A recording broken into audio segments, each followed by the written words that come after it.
Tragedy struck last night when the Provincial Veteran Director of Manicaland, Dr. Charles Guri, lost his life in a head-on collision with a huge haulage truck near the 22-mile toll gate, leaving 3 others injured, one of them critically.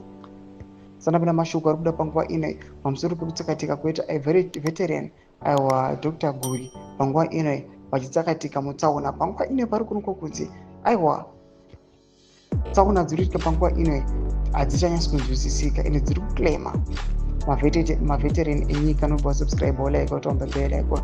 Timna mnamubulani kwa mzizi. The account occurred around 6:30 p.m. 35 kilometers from Mutare along the Mutare-Masvingo highway. Manicaland Police spokesperson Assistant Inspector Wiseman Chinyoka said the haulage truck, which was traveling towards Masvingo, veered into the opposite lane and sidewiped an Isuzu D-Max that was being driven by Tendai Kanata. It then collided head-on with the Dr. Guri's vehicle. Dr. Guri's vehicle had 4 passengers on board, while the Isuzu D-Max had 8 passengers. Assistant Inspector Chinyoka said, on June 22, 2025, at approximately 6:30 p.m., at the 35-kilometer peak along Mutare-Masvingo highway, Tendai Katana was driving an Isuzu D-Max vehicle with 8 passengers on board.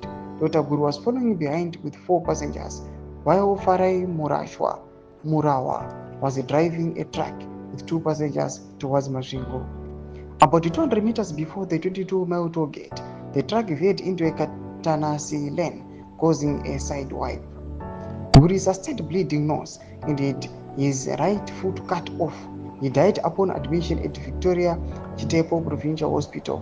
A passenger only identified as Stephen is in critical condition. All the 3 vehicles experienced some damage and were taken VID Mutare for inspection. Investigations are underway, said Assistant Inspector Chinyoka. Thomas Kwaruda Pangwa ine pamusoro aiwa pekutsakatika kurikuita aiwa this Zimbabwe Veteran Director for Manicaland Dr. Charles Guri. Inakomesa kuchemera mafungo ema kuti pamusoro pechitiko ichi. So subscribe or like, hit on the bell icon.